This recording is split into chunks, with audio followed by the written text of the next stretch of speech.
नमस्कार, एक बार फिर से स्वागत है आप सभी का मेरे इस चैनल में। और बेटा अभी तक हम लोग क्लास जो हमने इससे पहले वीडियो देखा होगा, क्लास 11th की बात हम लोगों ने स्टार्ट करी, इसमें सेट पढ़ा रहे थे। और सेट पे हम लोगों ने 2 लेक्चर कंप्लीट कर लिए, दूसरा लेक्चर आपको अभी थोड़ी देर पहले मिल गया होगा। आज हम लोग क्लास 10 की मैथ थोड़ा और आगे कंटिन्यू करेंगे। चैप्टर नंबर 6 जो आपका पास है, चैप्टर नंबर 6 चैप्टर नंबर छठा है। क्या है भैया? ट्रायंगल्स। क्या है? ट्रायंगल्स। अगर मैं बात करूं ट्रायंगल्स, क्या होता है बेटा? ट्रायंगल्स क्या होता है? ट्रायंगल्स देखिए, ट्रायंगल्स दो शब्दों से मिलते हैं, ट्राई और एंगल्स। तीन एंगल्स के समूह को ही ट्रायंगल्स कहते हैं, या तीन भुजाओं के समूह को ही ट्रायंगल कहते हैं। तो तीन भुजाएं या तीन एंगल, तीन कोण के समूह को क्या कहोगे आप? त्रिकोण कहोगे। इसको हिंदी में त्रिकोण कहते हैं। क्या कहते हैं? त्रिकोण। तो तीन कोणों के समूह को आप क्या कहोगे? त्रिकोण कहोगे। या अगर ट्रायंगल्स की बात करें तो ट्रायंगल्स के अंदर तीन एंगल्स के समूह। अब ट्रायंगल जो होते हैं बेस्ड ऑन साइड, साइड के बीच में कितने प्रकार के होते हैं? तीन प्रकार के होते हैं। तीन प्रकार के कौन कौन से? पहला है आपका इक्विलेटरल। कौन सा है बाबू? इक्विलेटरल। Equilateral triangle. दूसरा क्या है भैया आपका? दूसरा है आपका आइसोसेलेस। Isosceles triangles. और तीसरा बाबू, तीसरा कौन सा होगा बेटा? तीसरा होगा स्केलर। कौन सा होगा? स्केलर। Scalar triangle. ठीक है। अब इक्विलेटरल ट्रायंगल्स क्या होंगे? ऐसे ट्रायंगल्स, ऐसे त्रिकोण, ऐसे ट्रायंगल्स जिनकी तीनों साइड्स आपस में बराबर हों। कैसे? जिनकी तीनों साइड आपस में बराबर होंगी। क्या होंगी? बराबर होंगी। तीनों साइड मतलब ऑल साइड्स इक्वल। क्या होती है? All sides are equal. Equilateral में क्या है कि सारी साइड्स क्या होंगी? बराबर। आइसोसेलेस में क्या है?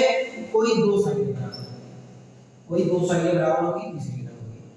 एनी टू साइड्स बराबर होगी। कितनी होगी? Any two sides are equal. Any two sides are equal. उनको क्या कहेंगे? आइसोसेलेस ट्रायंगल कहेंगे। स्केलर ट्रायंगल किसे कहेंगे? स्केलर ट्रायंगल जिनमें तीन की तीनों भुजाएं, तीन की तीनों साइड्स आपस में अलग-अलग होंगी, अलग-अलग होंगी, उनको क्या कहेंगे? स्केलर कहेंगे। स्केलर मतलब सारे side, all sides are different. कैसी होंगी बाबू? डिफरेंट होंगी, उनको क्या कहेंगे? स्केलर कहेंगे। क्या कहेंगे? स्केलर कहेंगे। अब ये तो ठीक थी, तो साइड के बेसिस में हो गया। अब ट्रायंगल, एंगल के बेसिस में कितने प्रकार का होता है उसके बारे में बात करें कि ट्रायंगल जो है आपका एंगल के बेसिस में कितने प्रकार का है उसके बारे में। on basis of angle, triangle किस डिफरेंशिएशन कहते हैं? Basis on. तीन प्रकार का ये होता है। पहला क्या होता है? पहला होता है आपका एक्यूट। दूसरा राइट एंगल ट्रायंगल। तीसरा आपका ऑब्ट्यूस। कौन सा होगा भैया? ऑब्ट्यूस। एक्यूट एंगल कौन से ट्रायंगल्स होंगे? एक्यूट एंगल वो ट्रायंगल्स होंगे बाबू, एक्यूट एंगल वो ट्रायंगल्स होंगे जिनमें जो सारे एंगल्स हैं, जिनके जो सारे एंगल हैं वो क्या होंगे? 90 से लेस होंगे, 90 से छोटे। और एंगल्स क्या होंगे? 90 से लेस होंगे। कितने होंगे? 90 से लेस होंगे। क्या कहेंगे? Acute angle. राइट एंगल किसे कहेंगे? जिनमें वन एंगल शुड बी 90। कितना होना चाहिए? 90। एक ट्रायंगल, एक एंगल कितना होगा इसका? 90 होगा। जैसे ये होगा, ये 90 होगा, ये बी, एक ट्रायंगल कितना होगा? 90। कितना होगा? 90। ऐसे ट्रायंगल्स को क्या कहेंगे? Right angle. और ऐसे ट्रायंगल जिनका एक कोण एक 90 से ज्यादा होगा, क्या होगा? 90 से ज्यादा होगा, उनको क्या कहेंगे? मतलब one angle of this triangle more than 90 एक ट्रायंगल का एक एंगल जो होगा 90 से ज्यादा होगा, ऐसे ट्रायंगल्स को क्या कहोगे? ऑब्ट्यूज ट्रायंगल को क्या कहोगे? ऑब्ट्यूज। अभी तक हम लोगों ने बात करी इसमें कि एंगल ट्रायंगल किसके बेसिस में, एक्यूट एंगल के साइड के बेसिस में 3 प्रकार के और एंगल के बेसिस में 3 प्रकार के। अब इस चैप्टर में आगे बढ़ने जा रहे हैं, तो आगे बढ़ने से पहले 2 चीजें और समझ लीजिए। पहली बात जो इस पूरे चैप्टर में काम में आने वाली है, क्या है? पहली चीज क्या है? कॉन्ग्रुएंट क्या होता है? बहुत कंफ्यूजन है। कॉन्ग्रुएंट क्या होता है तो आपको पता होगा, इसको पता हो कोई दिक्कत नहीं, कोई कंफ्यूजन नहीं। कॉन्ग्रुएंट क्या होते हैं और सिमिलर क्या होते हैं? कॉन्ग्रुएंट क्या होते हैं और सिमिलर। जब भी क्लास पढ़ाते हैं तो भी ऑफलाइन क्लासेस, हम लोग ऑफलाइन क्लासेस लेते हैं, वहां पर ऑफलाइन क्लासेस हम लोग पहले बता देते हैं कॉन्ग्रुएंट। जब 9th से बच्चा आपको आया होगा, जिसने 9th में 1 से पढ़ा हो तो बता देंगे कि कॉन्ग्रुएंट और सिमिलर में क्या फर्क है। लेकिन जिसने 9th 1 से नहीं पढ़ा और अभी तक सिर्फ पढ़ाई कर रहे हो तो तुमको नहीं पता होगा कॉन्ग्रुएंट और सिमिलर। कॉन्ग्रुएंट ट्रायंगल्स में व्हाट ट्रायंगल्स होंगे? दो ट्रायंगल्स, दो triangles whose shape and size are ऐसे ट्रायंगल जिनका सेम साइज, शेप भी सेम होगा और सेम साइज की भी होगी। जैसे कि केवल सर्किल बना दें, ये क्या दिख रहा है? दोनों सेम साइज दिख रहे हैं। अगर इस सर्किल की रेडियस 1 सेंटीमीटर है, इसकी रेडियस देखिए यहाँ पर ये सेम साइज दिख रहे हैं। अगर इसे गलत बनाया है तो आप ये कि सेम साइज भी दिखेंगे और सेम शेप के भी होंगे, सेम साइज भी दिखेंगे और सेम शेप के भी होंगे। ऐसे ऐसे ऐसे फिगर्स को क्या कहोगे आप? कॉन्ग्रुएंट फिगर कहोगे। क्या कहोगे? कॉन्ग्रुएंट। क्या कहोगे? Congruent figure. क्या कहोगे? Congruent figure. अब जैसे ट्रायंगल की बात करें तो ट्रायंगल की डेफिनेशन अगर आपको बताएं तो क्या बताइए कि 3 साइड से मिलकर एक क्लोज फिगर बनता है, उसको ट्रायंगल कहते हैं। 3 साइड से मिलकर एक क्लोज फिगर बना, मतलब a close figure having 3 side is called triangle. तो ये जो ट्रायंगल्स है ये दोनों आपस में कॉन्ग्रुएंट कब होंगे? जब सेम साइज के होंगे और सेम साइज के होंगे। सेम साइज, मतलब इसको रखो डिक्टो। इसे अगर हम ऐसे करके किस क्या उठा ले क्या लोगे? जैसे इस फोन को उठा ले और इस फोन पे क्या करें? इसको मोड़ कर एक फोन किसके ऊपर एकदम एग्जैक्ट इसको डिक्टो उसको ढक ले, यहां से चला। ऐसे फिगर्स को क्या कहोगे? कॉन्ग्रुएंट कहोगे। और सिमिलर फिगर्स में कोई दिक्कत नहीं है भैया, सिमिलर फिगर के साथ प्रॉब्लम नहीं है, बहुत बढ़िया आती है। ये क्या कहते हैं कि सेम शेप का होना चाहिए, बस किसका होना चाहिए? सेम शेप का, नॉट साइज। साइज की कोई बात नहीं, साइज नॉट सभी होगा। सेम शेप का मतलब अगर ये ऐसा दिख रहा है तो बगल वाला भी स्क्वायर ही दिखे। शेप सेम होना चाहिए, साइज की दिक्कत नहीं है। अगर एक ट्रायंगल छोटा है और एक ट्रायंगल बड़ा है तो दिक्कत नहीं, बस ट्रायंगल एक से होना चाहिए, मतलब एक शेप के होना चाहिए। ये अगर ये भी इसका है ना, ये भी इसका होना चाहिए, कोई दिक्कत नहीं उसमें। समझ में आ रहा है कि नहीं आ रहा है? तो ये सिमिलर होते हैं और ये कॉमन होते हैं। अब आइए इस चैप्टर में हम लोग पढ़ने जाएंगे, जब आप 10th की मैथ शुरू करेंगे, ये सब तो आपको बेसिक ट्रायंगल्स के बारे में। अब क्या होगा 10th की मैथ शुरू होगी, वो ये कहती है कि सिमिलर सी आपको ट्रायंगल को सिमिलर प्रूफ करना है। अगर सिमिलर है फॉर सिमिलर कंडीशंस क्या क्या होनी चाहिए? क्या क्या कंडीशंस ना इस चीज को?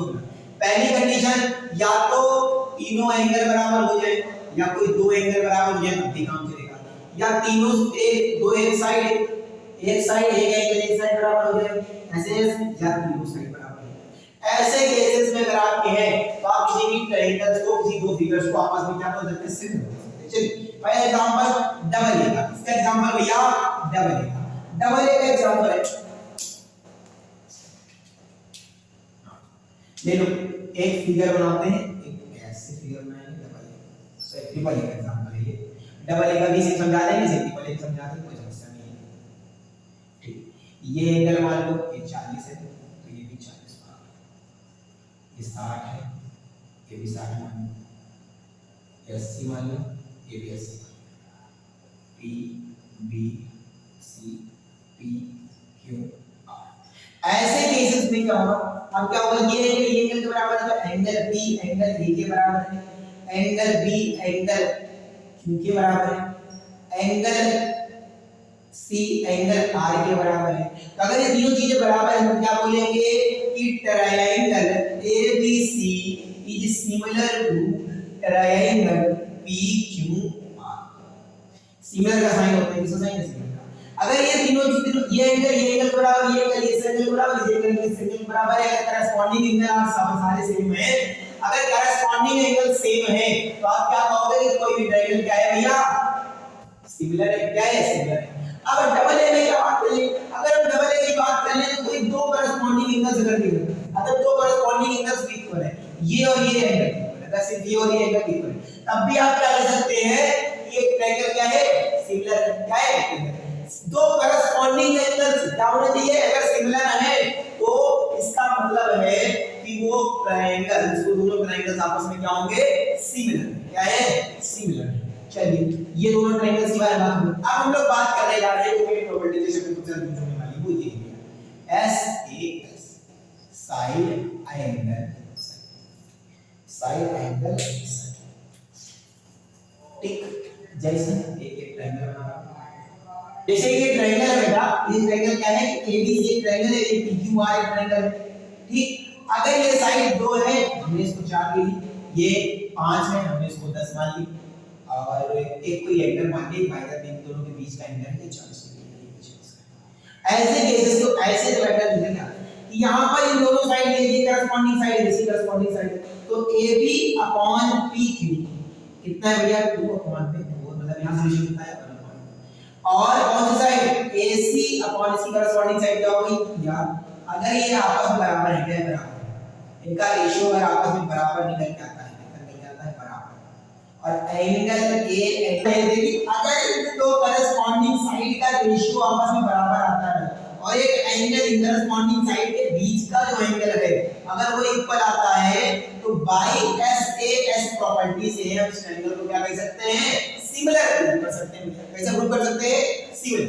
अब ट्रिपल एस प्रॉपर्टी क्या होती है, ट्रिपल एस प्रॉपर्टी क्या होती है उसी की ट्रिपल एस प्रॉपर्टी ये होती है भैया कि अगर तीन साइड, कितनी साइड है तीन, एक वही ट्रायंगल बना लेते हैं, ये PQR AB C ये 2 4 5 4 8 10। अब ट्रिपल एंगल प्रॉपर्टी ये कहती है कि आप किसी करस्पॉन्डिंग साइड AB होगी, AB की करस्पॉन्डिंग साइड यहां पर PQ होगी, इनका रेशियो कितना है भैया 2.4, कितना है 1/2 है, और AC करस्पॉन्डिंग है, AC करस्पॉन्डिंग भैया PR है, AC करस्पॉन्डिंग मतलब 4 और PR मतलब 8, कितना हो गया 1। और भैया क्या बोला गया है कि BC की करस्पॉन्डिंग साइड क्या है भैया QR है 5/10, दैट इज 1/2। अगर इन तीनों का रेशियो आपस में बराबर आता है, क्या बराबर आता है कि AB अपॉन में PQ इक्वल टू में AC अपॉन में PR इक्वल टू में BC अपॉन में QR, इन तीनों का करस्पॉन्डिंग का रेशियो क्या आ रहा है बराबर आ रहा है, तो by SAS sorry by triple S property से इसको क्या लिख सकते हैं कॉन्ग्रुएंट प्रूफ कर सकते हैं। क्या प्रूफ कर सकते हैं कॉन्ग्रुएंट प्रूफ कर सॉरी सिमिलर प्रूफ कर सकते हैं। क्या प्रूफ कर सकते हैं सिमिलर प्रूफ कर सकते हैं। ठीक है, अब इसी चैप्टर की जो आखिरी जो इंट्रोडक्शन में जो मैं आखिरी बताने जा रहा हूं, एक ही थ्योरम बता रहा हूं, बाकी सब थ्योरम की लेवल में बात होगी। जो इस थ्योरम में जो सबसे ज्यादा चैप्टर में इस पूरे चैप्टर में सबसे ज्यादा जो होगी वो आपकी थ्योरम है बीपीटी थ्योरम। क्या नाम है इसका BPT theorem, base proportionality theorem. क्या कहते हैं बेस प्रोपोर्शनलिटी थ्योरम, या इसी का एक और नाम है थेल्स थ्योरम। क्या नाम है थेल्स थ्योरम, क्योंकि इसको थेल्स ने बताया था उनके नाम पर हम इस थ्योरम का नाम है। थ्योरम क्या कहती है कि ट्रायंगल है, एक ट्रायंगल ध्यान रखना। पहले थ्योरम कहना क्या चाहती हूं कि ये ट्रायंगल है बाय द चांस ABC। अगर इसे ट्रायंगल में हम एक कोई लाइन खींच देते हैं जो कि इस लाइन के पैरेलल है, हमारे पास इस लाइन को उनके नाम दे देते हैं, इस लाइन का नाम दे दो आप D और इसका नाम D। एक हमने ट्रायंगल बनाया, इसे ट्रायंगल में हमने क्या कर दिया कि DE के पैरेलल एक BC था, BC के पैरेलल D के, तो फिर सॉल्व क्या कहती है कि इनका जो रेशियो होगा, इनका जो रेशियो, इसका ratio AD upon BD, AD upon BD का रेशियो AE अपॉन में EC के बराबर। ये थ्रेशोल्ड तो समझिए कि इनका जो करस्पॉन्डिंग रेशियो आएगा इनका इसका ये आपस में बराबर क्या होगा बराबर। अगर ये 2 है ये 4 है तो अगर दोनों का रेशियो 1/2 आता है तो कहीं ना कहीं ये 1 होनी चाहिए तो 2 होनी चाहिए, ऐसा बननी चाहिए दोनों का रेशियो बराबर है। ठीक है थ्रेशोल्ड है। तो आइए इस थ्रेशोल्ड को प्रूव करने की एक बार कोशिश करते हैं और दे जानते हैं कि आखिरकार थ्योरम प्रूव कैसे है। तो इस लाइन को बना नहीं देते हैं। ठीक है थ्योरम क्या कह रही है, पहली बात उस कंस्ट्रक्शन का पहले देखो क्या प्रूफ करना है, क्योंकि अगर आपको पता है कि कहां से चलना है कहां पर आना है, प्रूफ क्या करना है AD अपॉन में DB इज इक्वल टू में AE अपॉन में EC के बराबर हो, प्रूफ करना है। कंस्ट्रक्शन क्या करेंगे, पहले कुछ ना कुछ तो कंस्ट्रक्शन करेंगे, कुछ ना कुछ तो आपको कंस्ट्रक्शन करना है। कंस्ट्रक्शन क्या करना पड़ेगा, कंस्ट्रक्शन ये करना पड़ेगा भैया, कंस्ट्रक्शन ये करना पड़ेगा कि हम इसी ट्रायंगल यहां पर से D से एक इस लाइन पर एक परपेंडिकुलर ड्रॉ करते हैं, इसका नाम हम n दे देते हैं और इसको एक लाइन पर ड्रॉ करते हैं जिसका नाम m रखते हैं। ये इसका नाम n दे लो, इसका नाम n दे लो, इसका नाम m दे लो, क्या नाम दे लो m। हमने क्या कंस्ट्रक्शन करी, कंस्ट्रक्शन ये करी कि हमने पहली बात हमने D एक कंस्ट्रक्शन होगा पड़ेगा, आपको DC को जोड़ना पड़ेगा और इसको जोड़ना पड़ेगा तब मजा आएगी। हाँ पहली कंस्ट्रक्शन क्या करेंगे, DC एंड EC को ज्वाइन करना पहली कंडीशन। दूसरी क्या कि हमने EN एक परपेंडिकुलर डाला है इस पर AE पर और सॉरी AC पर, इस पर AC पर और एक परपेंडिकुलर डाला है हमने DM जो कि डाला है किस पर, सॉरी ये पड़ा है ये आपका पड़ा है AB पर और ये पड़ा है आपका AC पर।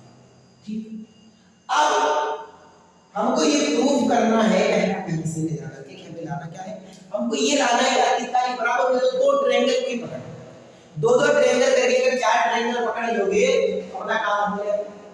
4 ट्रायंगल पकड़ते हैं, कौन कौन से ट्रायंगल होंगे इस बारे में चर्चा करेंगे। पहला ट्रायंगल अगर हम कहीं ना कहीं हमको ये लिखना है AD लाना है, AD किस जा सकता है, हम ट्रायंगल क्या लेंगे ADE क्या लेंगे ADE ये ट्रायंगल क्या बात है ADE एक ट्रायंगल ले लें, क्या ले लें ADE एक ट्रायंगल कौन सा लिखते हैं, पहला ट्रायंगल क्या नाम दोगे ADE समझ आया। तो ट्रायंगल इसका एरिया अगर हम निकालेंगे तो एरिया ऑफ ट्रायंगल ADE का जो एरिया है वो क्या करके आएगा, अगर यहां से आप निकाल देंगे फॉर्मूला का ट्रायंगल के लिए हाफ बेस कितना है इसका, बेस कितना है इसका AD, बेस कितना है AD, बेस कितना है AD, परपेंडिकुलर इस पे क्या है बेस इनटू हाइट, हाइट क्या है कहीं ना कहीं स्टैंडर्ड की हाइट है क्या है क्या है भैया क्या है। अब कौन सा ट्रायंगल लेना है ये कैसे सोचें, तो कहीं ना कहीं वो आपको यहां से बदल AD अपॉन में DB लाना है, DB यहां से आ सकता है तो कहीं ना कोई ट्रायंगल क्या लेना पड़ेगा BB क्या लेना पड़ेगा एरिया ऑफ, हम दोनों एक साथ लिख रहे हैं एरिया ऑफ ट्रायंगल BB, इस ट्रायंगल का एरिया लिखने होगा तो हाफ बेस कितना है भैया इसकी कितना है BD और इसकी हाइट, इसके लिए हाइट है वही ट्रायंगल का ऐसे बनाएंगे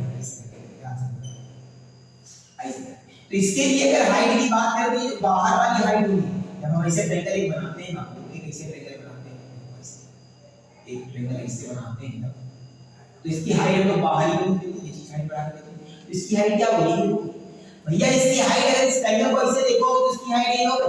अगर आपको एक बॉक्स पैक करना है बाय चांस हमको इस फोन को पैक करना है, देखो फोन को पैक करना है तो क्या हम ऐसे नापेंगे नहीं नापेंगे, अब ये चीज नापेंगे हम कैसे नापेंगे ऐसे ये चीज नापेंगे ये चीज, तो अब ये चीज नापेंगे कितनी लंबी है तभी तो मेरे से बॉक्स लेंगे तो कहीं ना कहीं इसको हमको पैक करना है अपनी हाइट लेंगे इसकी हाइट निकल जाएगी, दोनों आपस में डिवाइड करना है EN से EN कैंसिल हाफ से हाफ कैंसिल, तो area of triangle ADE equal two upon में एरिया ऑफ ट्रायंगल BDE कितना आएगा बाकी कितना आ गया AD अपॉन में DB आ गया।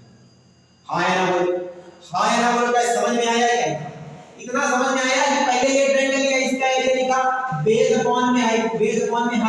1 अपॉन 2 बेस अपॉन में हाइट। अगर आपको ट्रायंगल का एरिया नहीं याद है तो फार्मूला भी याद है। क्या फार्मूला है सर? देखिए प्यार में मिलेगा धोखा और मिलेगी जुदाई। और ट्रायंगल का त्रिभुज का क्षेत्रफल होता है 1/2 आधार बटे ऊंचाई। क्या बोला मैंने कि प्यार में मिलेगा धोखा और मिलेगी जुदाई। त्रिभुज का क्षेत्रफल है 1/2 आधार बटे ऊंचाई। समझ में आ रहा है क्या? अब ये चीज प्रूव कर रही इसको है क्या नाम है क्वेश्चन नंबर का, क्या नाम है क्वेश्चन नंबर का। अब यहां पर से देखिए अब तो ट्रायंगल ऐसे लेने हो सर इसमें एई आ रहा हो एसी क्या रहा एई आ रहा हो एसी। अब ट्रायंगल ऐसे उठाने होंगे कि इसमें एई आ रहा होगा एसी आ रहा होगा, क्या एई आ रहा होगा और एसी उठाओ ट्रायंगल। अभी आपने एडी ई लिखा कितना लिखा अब हम बेस तो चेंज कर ही सकते हैं। तो ट्रायंगल एरिया ऑफ ट्रायंगल अगर लिखेंगे देखो अब हम ये ट्रायंगल ले रहे हैं, हमने कौन सा ट्रायंगल लिया अभी तक हमने ये ट्रायंगल लिया, अब हम ये ट्रायंगल कौन सा ट्रायंगल लेंगे ये वाला। हां ये ट्रायंगल तो area of triangle ADE equal to में कितना हो जाएगा हाफ बेस कितना हो गया इसके लिए बेस कितना हो गया। अब इसके लिए जब ये बेस है तो इसकी ऊंचाई क्या हो जाएगी क्या हो जाएगा डी ये लगा दे भैया। इसके लिए अगर ये बेस है ऊंचाई क्या हो जाएगी ये भाई। अगर इसको बेस मान है एडी मान डी को बेस मान है इसको बेस मान है तो ये हाइट क्या है हम इसको बेस मान रहे हैं। अगर इसको ऐसे बेस मान है इसकी हाइट हां यार बोलो भैया अगर इसको बेस मान है उसके लिए क्या हो जाएगी हाइट हो जाएगी। अब क्या करना है अगर ऐसा ट्रायंगल लेना था जिसके बीच में डी लगा तो ले लो triangle A C B E ये ट्रायंगल है। सी डी ई में बेस क्या हो जाएगा एसी बेस क्या हो जाएगा एसी बेस क्या हो जाएगा एसी। और बाबू फिर वही बात अगर ये ट्रायंगल ऐसा है तो हाइट कहीं ना कहीं एक चीज तो बनी होगी। अगर ये ट्रायंगल ऐसा है इसकी हाइट एक चीज तो बनी होगी हाइट क्या डी एम से डी एम कैंसिल कैंसिल आ गया। Area of triangle BDE equal to में एरिया ऑफ ट्रायंगल सीडी ये कॉन्ट्रास्ट अपॉन में इक्वल टू में पार्ट बदल देते हैं ए अपॉन में लिख लिया। अगर क्लास 9 याद है क्या याद है क्लास 9 में अगर क्लास 9 याद है थ्योरम याद करो ट्रायंगल्स की कि अगर दो पैरेलल साइड एक ट्रायंगल में दो अगर एक ट्रायंगल है और उसमें कोई एक साइड उसके पैरेलल अगर खींच देते हैं तो उस साइड के पैरेलल बनने वाले सारे जो ट्रायंगल का त्रिभुज का एरिया होगा वो क्या होगा बराबर। मतलब ये एरिया भी बराबर होगा और ये एरिया भी बराबर होगा जो यहां से बनेगा इन दोनों का एरिया। समझ आता है क्या? तो हम क्या लिखेंगे ट्रायंगल देखिए area of triangle B D E equal to में होगा एरिया ऑफ ट्रायंगल सी क्यों parallel side of a triangle between area always दो पैरेलल साइड अगर किसी के बिटवीन एरिया होगा वो हमेशा क्या होगा ऑलवेज क्या होगा बाबू इक्वल क्या होगा। अब इस बात को देखिए प्रूफ कर रहे हैं हम साइड में क्योंकि बोर्ड छोटा है तो भैया हम आप समझिएगा। अब यहां लिख रहे हैं यहां कोई और बात नहीं। अब क्या लिखोगे भाई ये दोनों का अगर एरिया बराबर है तो क्या लिखोगे पहली वाली क्वेश्चन में चलो पहले देख लेते हैं एरिया ऑफ एडीई इधर पर हम क्या लिख सकते हैं आप एडीई इधर बीसी दे क्या है चाहो तो बीसी दे बोले दो वरना बीसी दे हम यहां पर से रिप्लेस करते हैं रिप्लेस कर दो एरिया ऑफ ट्रायंगल बीओई ये दोनों बराबर आया अगर क्या लिखोगे एई अपॉन में ईसी करें एई अपॉन में ईसी अपॉन में और अपॉन में एडी अपॉन में तो ये दोनों बराबर हो जाएंगे क्या लिखोगे एई इक्वल टू में देखो सॉरी बच्चों माफ करिएगा इन दोनों का अगर एरिया बराबर है क्या लिख सकते हैं ए भाई तो कि दोनों ऊपर वाले सेम है दोनों आपस में कट जाएंगे तो क्या बचेगा यहां पर से हम यहां पर से from first and second from first equation first and second से नीचे लिख सकते हैं AD upon DB is equal to में AE upon में EC के बराबर समझ समझ में आया क्या? क्या बोला पहले, क्या किया? पहले ट्रायंगल लिया, इसका आधार का दोनों हमने काटा, डी किया गया। फिर हमको दिमाग में क्या चल रहा है, ये चीज चल रही है।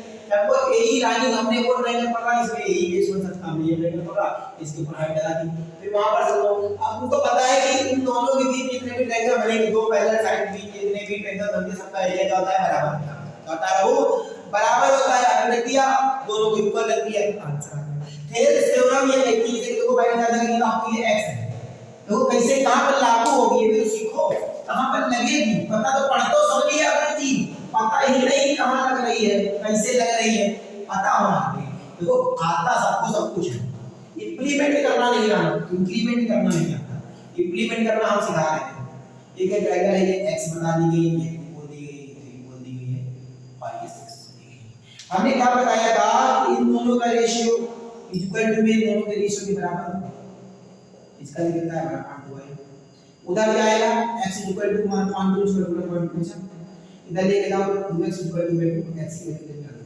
तो यहां पर से लिख सकते हो x की वैल्यू निकालेंगे। अब देखो प्रूव भी करता है 1.2, अगर यहां पे 1 होता तो 1.2 और 3.6 लिखते, इसका मतलब अपन बराबर ही थे, बराबर थे नहीं? हां, तो ऐसे ये इंप्लीमेंट होगा क्वेश्चन।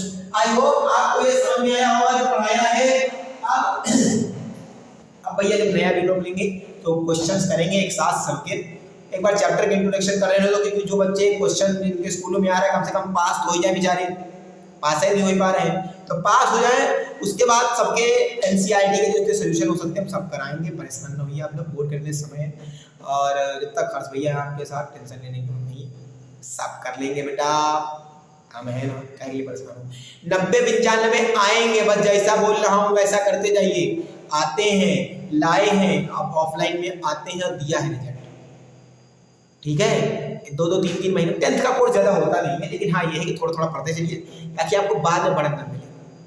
भाई अगर 4 दिन से 5 दिन से भूखे हो तो 5 दिन का खाना इकट्ठा थोड़ी खा लोगे, खाओगे तो इतना पेट में जगह होगी, तो वही बात है। तो इकट्ठा थोड़ा थोड़ा खाते चलो, काहे के लिए भूखे रहना है, ठीक है।